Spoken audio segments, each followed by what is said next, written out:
Hi, welcome. It's Tree here. And today we're going to be going over the RPG fans review of The Outer Worlds. In all honesty, he does a pretty decent fucking job. I don't have much to complain about whenever it comes to not dissecting the minutia of the game. What I do have an issue with, and the reason that I picked his review in particular, is that it follows a lot of the basic nomenclature that other reviewers use. This way that this person who's starting out their channel will be able to grow from it versus, the people that are already set in their fucking ways that are going to see a review and go, well, this channel doesn't mean shit because he's just taking other people's content and reworking it. Fucking stupid. Spiritual sequels can be risky bets for developers. It always boils down to two questions. Did fans of the original work love it for the story and characters, or was it the mechanics and overall tone? The team at Obsidian Entertainment decided to take that bet and create a spiritual sequel to one of the most popular and acclaimed RPGs of all time, Fallout New Vegas. Did it pan out for them? Note 1. Making a redundant question to the audience is not part of your fucking review. I get it. You're trying to incite them with a hook. It's basic fucking argumentative paragraph writing. You want to lure them in with your thesis statement before you can dive in. That's not valuable whenever you are trying to persuade the audience. Well, you shouldn't be trying to persuade the audience in this case. To state to the audience what the game's value is to them and why they would be interested in buying it. Well, let's just put it this way. If they were in New Vegas, they would have hit the jackpot. Note 2, kind of a fucking lame joke, my guy. That's subjective, but moving on. In The Outer Worlds, you play as a survivor of a colony ship lost for 70 years. Rescued from cryosleep by Phineas Wells, think of slightly more criminal Doc Brown looking for his Marty, and you are set upon an unsuspecting colony run entirely by The Board, a group of robber baron corporations. Do you hunt down the chemicals that will allow Wells to unthaw the rest of the lost colonists? Do you put that on the back burner to side with Halcyon Colony's insurgents who are struggling to be free of the corporatocracy? Or do you become a corporate shill, slapping down dissidents with an iron fist and catchy jingle? The choice is yours. Okay. This is the biggest thing that I see that people fucking do whenever they review games. They give this vague overview of the plot. I did it in my first review in Castlevania. You sit there and you go over the things that will happen in the fucking game, as if the person that's playing the game isn't there to pay attention to what's going to happen in the fucking game, right? You are not engaging the reader. You are simply stating things that they will know by the end of their own experience. That doesn't equate to them wanting to purchase it. If anything, if a person finds out what the fuck is supposed to go on, right? It like you do inside of this review, you state things as betraying Phineas Wells. You state things as working with the Halcyon Galaxy right in your opening few paragraphs, right? Those are major plot points to some people. Knowing that information can have the exact opposite effect of what you're trying to get across. Clearly, you enjoy this game because you're going into so much detail about what could happen. But a person that's going to purchase the game doesn't need to know those things. They can know that it's about space and capitalism, and maybe there's a weird science guy that sets you up for your fucking grand adventure. Nothing past that is fucking needed. And that's where The Outer World absolutely shines. Choice. Obsidian Entertainment are masters of creating multi-layered RPGs where your every incidental decision can have far-reaching consequences. The big choices you're faced with are not easy, and there is rarely an option that leaves everyone happy. You are often put into no-win scenarios where people will suffer no matter what you decide. Your choices simply determine who comes out on top. After making the first big decision in the game, I lie in bed later that night wondering if there was any way that I could rescue everyone if I just reloaded an old save. He was doing so fucking good, my guy. You were doing so fucking good. You were giving us gameplay features based upon the choices, and you weren't giving them too much information as to spoil the game. And then you had to go provide a personal story about how you couldn't fucking sleep, and that you needed to go back and load a save to save everyone. Honestly. Stick to the information. The information, not to your personal anecdotes, your stories. Stick to the facts within the fucking game, and it'll be a lot more valuable of a review in the end. I had to get used to making life and death calls because there were many more on the horizon as I flew off into the wider Halcyon solar system.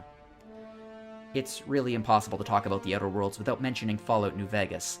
What's that worn, tired out, trite phrase of this is the Dark Souls of that, and this is the Dark Souls of this? So you can't talk about another video game without mentioning the other video game that might be spiritually connected. That just sounds like you're bad at your fucking job. When Bethesda reached out to Obsidian to create a spin-off to their own Fallout 3, they couldn't have anticipated that it would eventually eclipse their own efforts in both scope and esteem. I don't know about that, my guy. They both sold about 12 million copies. My numbers say that Fallout 3 sold 12.4 million copies, and Fallout New Vegas sold about 12 million copies. So I'm not sure where your eclipsing is coming from. It might be your bias is poking through. If you're talking about Metacritic scores, Fallout New Vegas got 84 by critics and is an 8.7 user score, while the meta score for Fallout 3 on critics is a 91 and the user score is a 7.8, which is dramatically lower than the 8.7 of Fallout New Vegas. I'll give you that one. That's fair. New Vegas soon became a shining example of freedom of choice in first-person RPGs. You could finish the game in your own way, either shooting everyone on sight, or convincing them to take your side with a mix of logic, charisma, and threats. Instead of interacting with a traditional morality system, you built relationships with factions, some good, some bad. This system returns in full force in the Outer Worlds, expanded with even deeper levels of interaction. The relationships you develop with the various corporations, insurgents, and independent factions will determine how the dramatic story of the Halcyon colony unfolds. You did it twice in that little section. Use shining example, and then use dramatic story. Both of those I wouldn't exactly use as a high bar for me for RPGs. New Vegas was alright, my guy. At best, it's not a shining example. Obsidian has made plenty of other fucking games that are much better at this, even if they had some pretty whack-ass systems. Looking at you, Pillars of Eternity and Tyranny on that regard. And then you say dramatic story.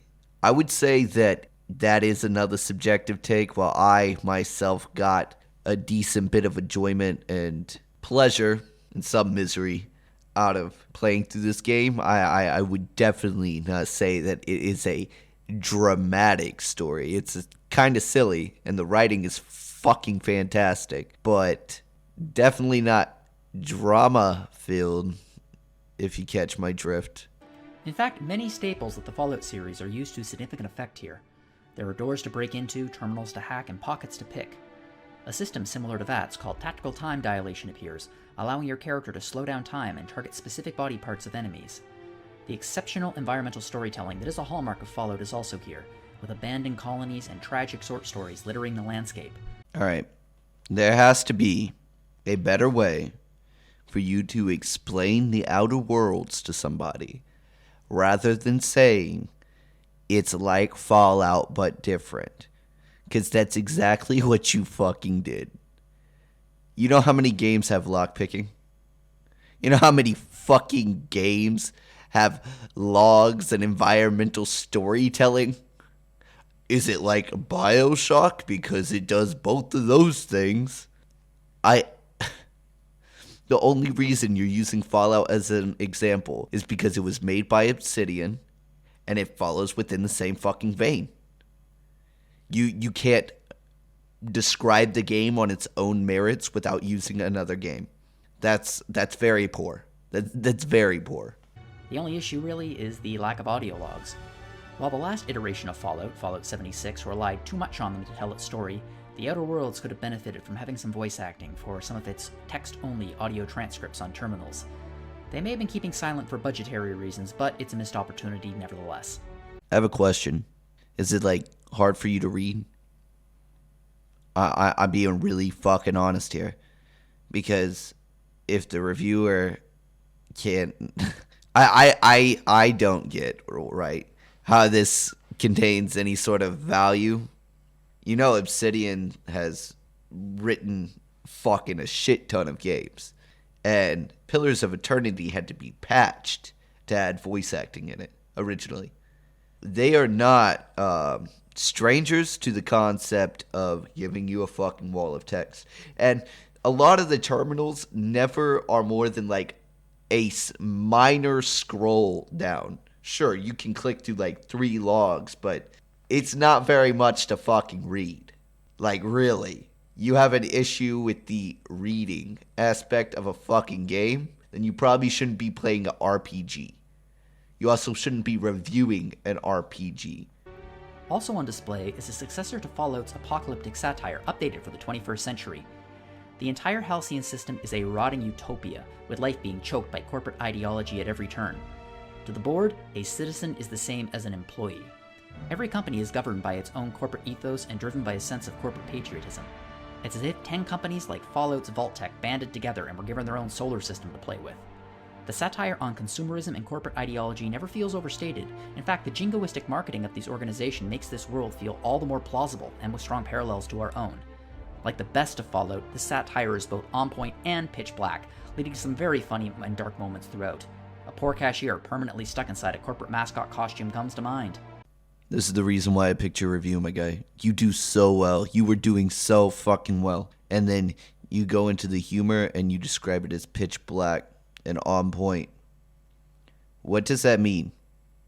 Humor on a whole, a lot of the times, is subjective in nature. There are certain things that are funny as a whole, but it usually comes down to a person's personal preference and what they can withstand and the thickness of their skin. I thought the fucking Moon guy was pretty funny too, especially once you go through all his dialogue options. The fact that he is just sucking it up because he's went through all his training, and now that there's one fucking line that he says. It goes something like, "Hey man, you want to take off the moon mask?" And he goes, "No, I don't think I can't. It's become part of me." Yeah, that's pretty fucking funny. Not gonna lie. But that is just to me, and probably just to you, and maybe a few others. So its place in a review, which should be objective, that's the whole standard we're basing this on, shouldn't be included. Everything prior to that point was good shit, my guy. But you don't add in a subjective layer to try and ease a tension that isn't even fucking there. Obsidian proudly proclaims that The Outer Worlds is a AA rather than a AAA game. This puts the budget somewhere between an indie game and a massive open-world RPG like The Witcher 3. The Outer Worlds doesn't feature a single seamless world that you can traverse from one side to the other at will. Instead, it features several expansive maps that beg you to explore them. Your quest log will soon become packed with quest markers spread out over several different locations in the Halcyon system that you can travel to using your spaceship, the Unreliable. Honestly, there was nothing wrong with that. That's exactly what you should be doing. What you're about to say, though, about the Unreliable and everything that's going to relate to it, that I'm going to have a pretty big issue with. Frankly, if Obsidian wasn't pulling inspiration from cult favorite television show Firefly, I'd be stunned. Within the first few hours, I had a dilapidated ship that looked strikingly like a boxy version of Serenity. My crew consisted of an adorably awkward and brilliant engineer and a holy man with a hidden violence streak, and every time I arrived in town I'd hear the sounds of acoustic guitars in the background. For the first third of the game, the Outer World feels entirely like a frontier western. After you leave the opening area, Edgewater, everything takes on its own flavor, but during the first section, I was genuinely wondering if Obsidian had been hired to create a Firefly RPG, then lost the license soon after development began. Thank you for wasting everybody's fucking time there. Because the only thing that I got out of that was that it is like a space western.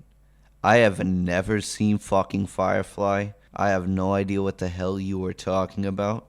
And all of your little fucking hullabaloo that you were fucking spewing just then really didn't mean very much to someone that doesn't have anything to base that information on And you could say, what if I know my audience and that this is how I know they could properly understand what I am trying to get across.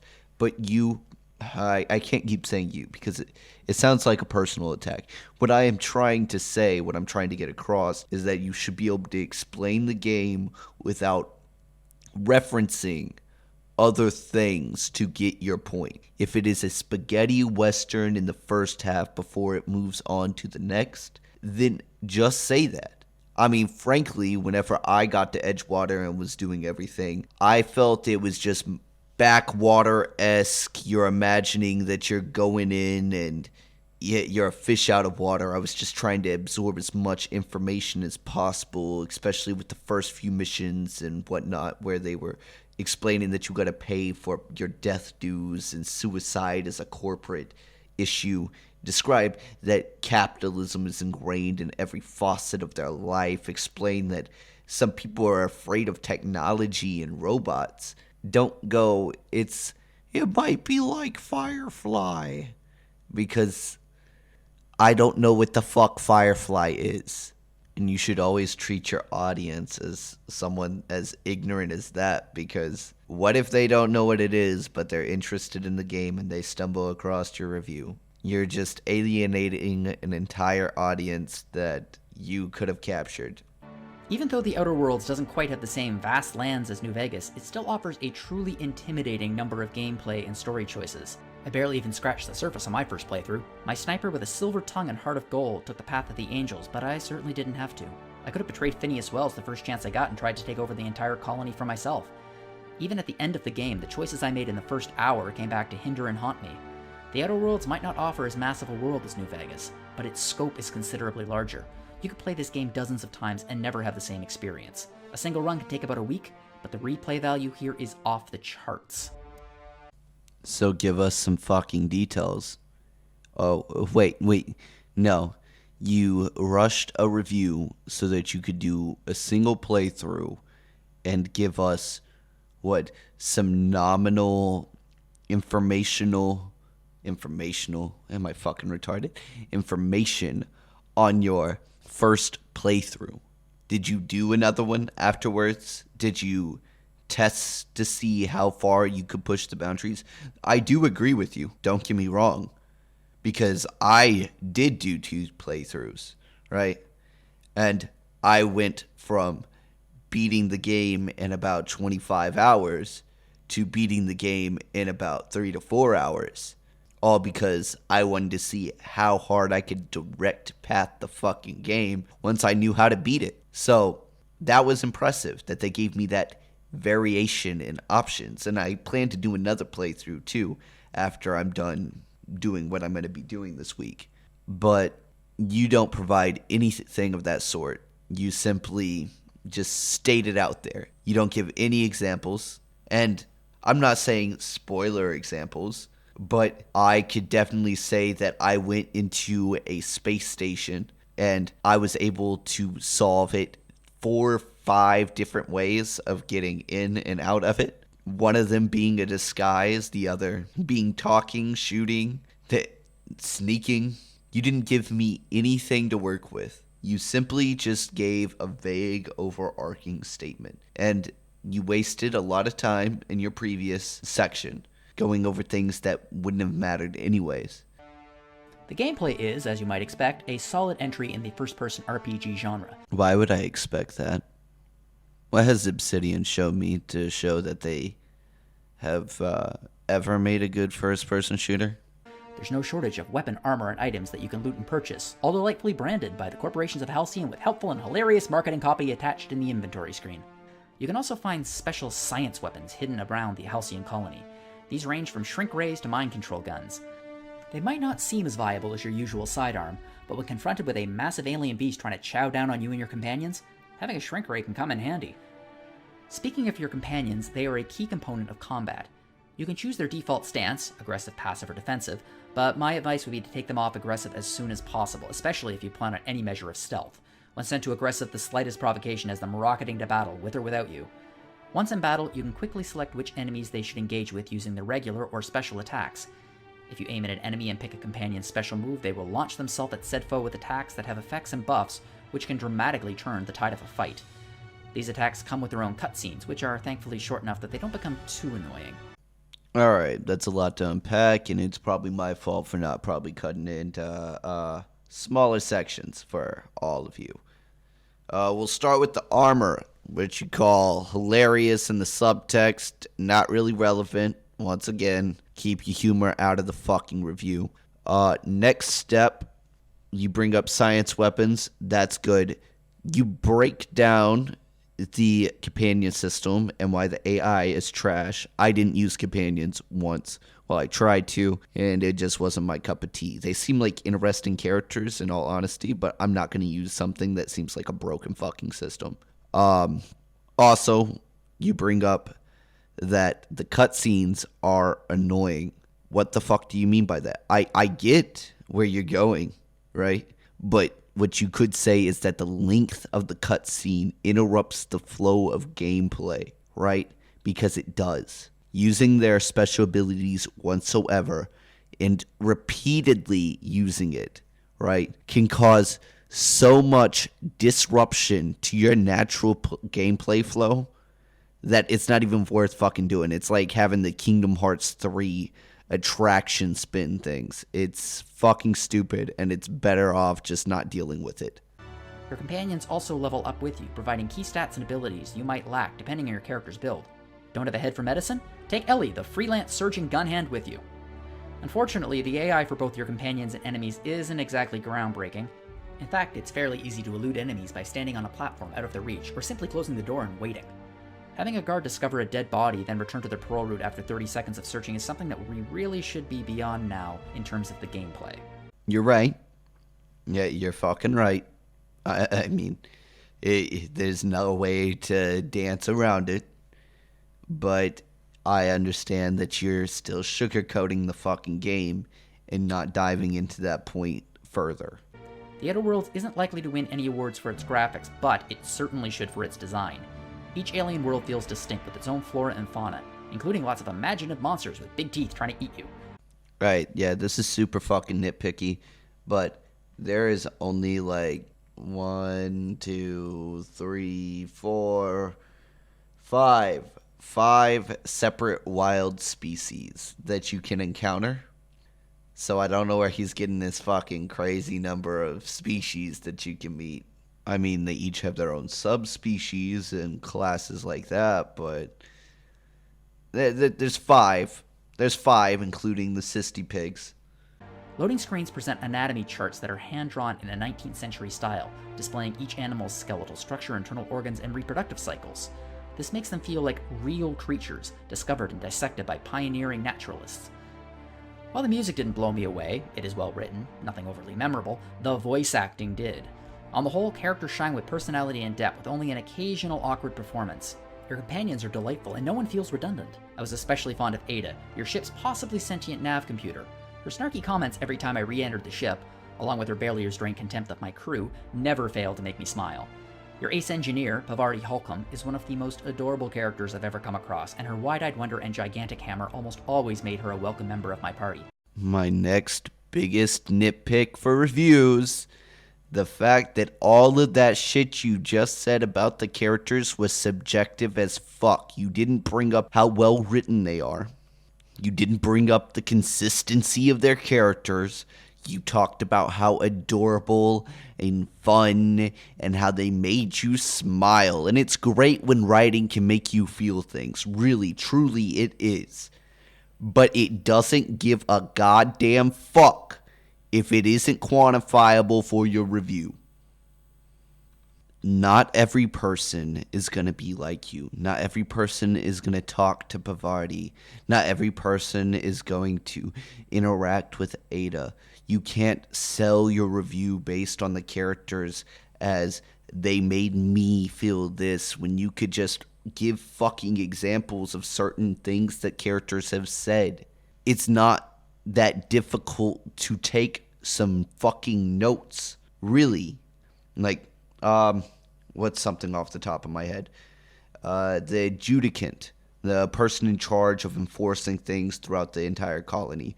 She is so consistent to her cause that she cares about the colony, correct? That she will follow what the chairman says, even though it's downright despicable, the thing that he wants to do to the colony. But because it will save the colony in the end, overall, she follows through with it. And she contains and continues to believe in that goal throughout the entire time she is in the game. See, I didn't spoil what she does. I don't spoil her actions. I gave you a consistent character arc for what she does. And she's a great character for that. Companions aren't romanceable, but there is still lots of room for character growth as each one has a lengthy side quest to unlock hidden perks. Moreover, the decisions that you make during these side quests shape their personalities and loyalty to you and your crew. Yet more choices in a game that's loaded with them. Going into the Outer Worlds, I was concerned about bugs. Fallout New Vegas is still notorious for being one of the buggiest AAA games in history, and Fallout games since then haven't fared much better. Looking at you, Fallout 76. I was amazed to discover that the Outer Worlds was remarkably stable during my playthrough. At no point did I fall through the world, there were no game crashes, quest givers who were supposed to be alive were miraculously still alive, and the bizarre physics bugs that send NPCs flying miles away after shooting them simply didn't happen. The game was stable. It was a lovely change from what I routinely expect from the developer of its spiritual predecessor. Well, that's a lack of oversight on your part. You said in your game, you can do like a real quick YouTube search, and while it is a much more stable game than any fucking Bethesda game, it still has its fair share of glitches. I had my character's dialogue, like they'd sit there and they'd stare at you for like a minute straight before they'd actually start speaking up. My wife even got in on it and she's like, why do they keep doing that? And I was like, I don't know. And it was just consistent throughout that character's playthrough. And it was the long one, the 25 hour. It hit around like the 10-hour mark. It was weird. But it didn't happen to the other character, so fuck if I know. And YouTube has plenty of compilations of all the different fucking glitches in the game that they found. No game is perfect. It is stable. But that doesn't mean that you get to go and say, oh, it's completely off-center. On another note, has Obsidian hurt you in some way for you to go miraculously in your sentence structure that you expected it to be buggy? Now, don't get me wrong. You probably haven't played like Pillars or Tyranny or Pillars 2, but they're not really that buggy of a game. I mean, they can be, especially Pillars 1 whenever it first came out. But they're not bad. So I don't know where you're getting that Obsidian has a track record outside of Fallout New Vegas. And maybe KOTOR 2, but that was a half-finished game. The Outer Worlds is a triumph for Obsidian Entertainment and AA games in general. They set out to create a successor to Fallout New Vegas and succeeded on every conceivable level. Every mechanic I love from that game, including the stunningly robust faction system, has been taken to new heights. Sure, the game isn't quite as big as New Vegas, but with almost limitless choices the game offers you, it certainly feels just as massive. The Outer Worlds may not reinvent the genre, but it is an outstanding example of how engaging RPGs can be when created by developers who have a passion for them and video games in general. So a 92. Now, did the game he described sound like a 92 to you guys? Oh, fucking no. That sounds like a really subjective fucking answer. Let's give it a 92 out of 100. So a 92 out of 100. So they got a nice little A ranking, correct? For a game that's extremely replayable. It's fantastic whenever it comes to its writing and the consistency of its characters. It has some amazing choices that you can go through, and the RPG systems are deep. The combat is lackluster as fuck. Sneaking mechanics are completely fucking broken, right? He didn't go over any of that, no. The melee feels sluggish at best. I mean, if we're gonna do this, it feels like really floaty. It's better than other games that are first-person based.